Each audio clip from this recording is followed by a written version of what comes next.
Hi friends, வணக்கம். Welcome to Madras banner. இன்னைக்கு சென்னையில் நடந்த ஒரு கேஸை பற்றி தான் பார்க்க போகிறோம். ஒரு பெண் வந்து கேஸ் கொடுத்துருக்காங்க. அந்த கேஸோட டீட்டெயில்ஸ் தான் என்னன்னு இன்னைக்கு நம்ம பார்க்க போகிறோம்.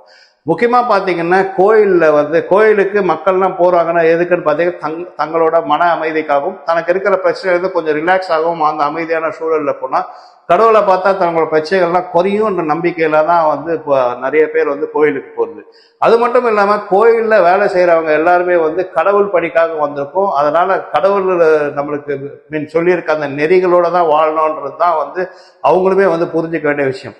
என்னடா அவன் சம்பந்தமே இல்லாம கேஸ்ன்னு சொல்லிட்டு கோயிலை பத்தி பேச நினைக்காதீங்க. கோயில் ஊழியருக்கும் ஒரு பெண்ணுக்கும் நடந்த கேஸ் தான் இன்னைக்கு நம்ம பார்க்க போறோம். 30 வயது மதிக்கத்தக்க பெண் கோயில இருந்து சென்னைக்கு வேலை விஷயமா வராங்க. இங்க வந்து சென்னையில வந்து ஏதாவது வேலை பார்த்து பிழைக்கலாம்ன்றதுக்காக வராங்க. அவங்க ஒரு கிராஜுவேட்.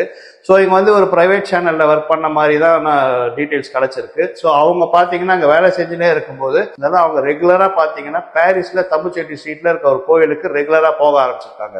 பாத்தீங்கன்னா கார்த்திக் முனுசாமிங்கிறவர் வந்து அறிமுகம் மாறாரு. அந்த அறிமுகத்தினால என்னன்னு பாத்தீங்கன்னா இவங்களுக்கு சில சமயம் கூட்டமா இருக்கும்போது தனியா கூட்டம் போய் சாமியை காமிக்கிறதாட்டும் சில பல உதவிகள்லாம் செய்திருக்காரு. இப்படி போயிட்டு இருந்த சமயத்துல தான் திடீர்னு பாத்தீங்கன்னா கார்த்திக் வந்து இவங்க கிட்ட நம்பர் கேட்கிறாரு. ஸோ இவங்களுமே கோயில்ல வேலை செய்யறவர் தானே தன்னோட நம்பரை கொடுத்துருக்காங்க. திடீர்னு ஒரு நாள் பாத்தீங்கன்னா போன் பண்ணி சொல்லியிருக்காரு, இந்த மாதிரி வந்து கோயில் தீர்த்தம் எடுத்து நான் உங்க வீட்டுக்கு வரேன்ற மாதிரி கார்த்திக் வந்து சொல்லியிருக்காரு. சரி, கோயில் ஊழியர் தானே, இவங்களும் ஓகேன்ட்டாங்க. இவர் வீட்டுக்கு போயிட்டு அந்த தீர்த்தம் கொடுத்துருக்காரு. குடிச்சதுக்கு அப்புறமா பாத்தீங்கன்னா அவங்க மயங்கிய நிலைமைக்கு போயிட்டு இருக்காங்க. திடீர்னு முடிச்சு பாக்குறாங்க, தன்னை வந்து யூஸ் பண்ணியிருக்காங்கன்றது தெரிஞ்சு போச்சு. செக்ஷுவலா தன்னை வந்து யூஸ் பண்ணியிருக்காங்கன்றத அறிஞ்சவங்க கார்த்திக் வந்து போன் பண்ணி பேசியிருக்காங்க. என்ன நடந்தது எது நடந்ததுன்னு எனக்கு எதுவும் தெரியுமே சொல்லும் போது கார்த்திக் இல்லை, எதா இருந்தாலுமே நான் வந்து நேரில் பேசுறேன், நான் அவங்ககிட்ட நேரில் புரியுற மாதிரி சொல்றேன்னு சொல்லி நேரில் வந்திருக்காரு. மயக்க மருந்து கொடுத்து நீ என்னை கற்பழிச்சு, நான் கண்டிப்பா இதை விட மாட்டேன், நான் போலீஸ் கிட்ட போய் கம்ப்ளைண்ட் பண்ண போறேன்ற மாதிரி சொல்லியிருக்காங்க. பட் இருந்தாலுமே கார்த்திக் வந்து கையில கால வந்து நான் கோயில்ல வேலை செய்யறேன், இந்த மாதிரி விஷயம்லாம் வேணாம், எவ்வளவோ வந்து அவங்கள வந்து சொல்லி கன்வின்ஸ் பண்ண பார்த்திருக்காரு. கடைசியா அவனை திருமணம் செஞ்சுக்கிறேன்னு சொல்லியிருக்காரு. ஸோ ஓகே, கோயில்ல வேலை செய்யறாரு அப்படித்தானே இவங்களும் திருமணத்துக்கு வந்து ஒத்துட்டு இருக்காங்க. கொஞ்ச நாள் லிவிங் டுகெதர் மாதிரி இருக்காங்க. கொஞ்சம் சிறிது நாட்கள் கழித்து திருமணம் நடக்குது ரெண்டு பேருமே திருமணம் நடந்து இருக்கவா திருமண வாழ்க்கை மெதுவாக நடந்து கொண்டிருக்க சமயத்துல தான் பாத்தீங்கன்னா இவரோட கார்த்திக் முனுசாமியோட சில பல விஷயங்கள் தெரிய வருது. என்னன்னு பாத்தீங்கன்னா கார்த்திக் வந்து ஏற்கனவே திருமணம் வாங்கி குழந்தைங்களுமே இருக்காங்க. அது மட்டும் இல்லாம இன்னொரு திருமணமான இன்னொரு பெண்ணோட தொடர்புல இருக்காரு. அந்த பெண் யாருன்னு பாத்தீங்கன்னா அவங்க வந்து இந்த மாதிரி வந்து பெண்களை சப்ளை செய்யற மாதிரியான வேலை செய்யறாங்கன்றதுதான் விஷயம்.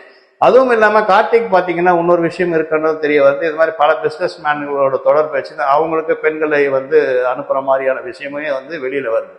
முக்கியமா பாத்தீங்கன்னா இந்த பெண் கோவை செய்த பெண் வந்து அவங்க கிட்ட வந்து ஒரு வாட்டி வந்து தன்னோட நண்பன் வந்திருக்க மாதிரியும் அவனோட நீ கொஞ்சம் இந்த செக்ஷுவலா கொஞ்சம் அட்ஜஸ்ட் பண்ண எனக்கு நிறைய பணம் வர வேண்டியிருக்கு, அது நான் கிட்ட இருந்து வாங்கிடுவேன்ற மாதிரி சொல்லியிருக்கான். பட் இந்த பெண் வந்து அதுக்கு வந்து ஒத்துக்கவே இல்லை.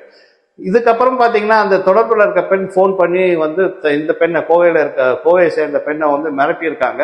ஸோ இந்த மாதிரி வந்து அவனை விட்டு போய் இது மாதிரிலாம் பண்ணக்கூடாதுன்னு சொல்லி அவன் மிரட்டிருக்கா. அது மட்டும் இல்லாமல் கார்த்திகோட ஒய்ஃபுமே வந்து போன் பண்ணி இவங்களை வந்து டெய்லி மிரட்ட ஆரம்பிச்சிருக்காங்க. ஸோ இது எல்லா விஷயமே தன்னோட ஒய்ஃபுக்கும் தெரியும் போல, கார்த்திகோட ஒய்ஃபுக்கும் தெரியும் போல இருக்கு. ஸோ அவங்க வந்து இந்த பெண்ணை மிரட்டிருக்காங்க. ஒரு கட்டத்துக்கு மேல இவங்க இந்த லேடிஸ் கொடுக்குற ப்ரெஷர் ஆகட்டும் இதெல்லாமே வந்து அந்த கோவை பெண்ணால வந்து ஏத்துக்க முடியல. ஸோ ஃபைனலா என்ன டிசைட் பண்றாங்கன்னா, இது இப்படியே போயிட்டு இருந்ததுன்னா தன்னோட வாழ்க்கை வந்து வேற மாதிரி ஆயிடும், லீகலா கம்ப்ளைண்ட் பண்ணலான்னு சொல்லிட்டு கடந்த திங்கட்கிழமை விருகம்பாக்கம் அனைத்து மகளிர் காவல் நிலையத்துல போய் ஒரு கம்ப்ளைண்ட் கொடுக்குறாங்க. கார்த்திக் வந்து தன்னை வந்து தீர்த்தத்துல வந்து மயக்க மருந்து கலந்து கொடுத்து தன்னை வந்து கற்பழிச்சுதான் வந்து கம்ப்ளைண்ட் கொடுக்குறாங்க. அந்த கம்ப்ளைண்ட்டை எடுத்துட்டு அனைத்து மகளிர் காவல் நிலையம் கார்த்திகை வந்து தேட ஆரம்பிக்கிறாங்க. அந்த டைம்ல பாத்தீங்கன்னா பல பேர் வந்து கால் பண்ணதாகவுமே வந்து சொல்றாங்க. இது மாதிரி வந்து கார்த்திக் சப்போர்ட்டா பல பேர் கால் பண்ணியிருக்காங்க. அது மேல கேஸை போட்டு தேடிட்டு இருக்காங்க. ஸோ எனி டைம் கார்த்திக் வந்து போலீஸ் கஸ்டடியில எடுத்துருவாங்க. இது என்னவா இருந்தாலுமே சரி, கார்த்திக் முனுசாமியை வந்து ரொம்ப விக்ரஸா தேடி நிற்காங்க. எனி டைம் அவரை கஸ்டடியில எடுத்துருவாங்க. கஸ்டடியில எடுத்து இந்த செக்ஷன்ஸ் முன்னாடியே நம்ம சொன்ன செக்ஷன்ஸ் பிரகாரம் அவர் மேல வந்து கேஸ் ரிஜிஸ்டர் பண்ண உறுதியா சொல்றாங்க. தேங்க்யூ.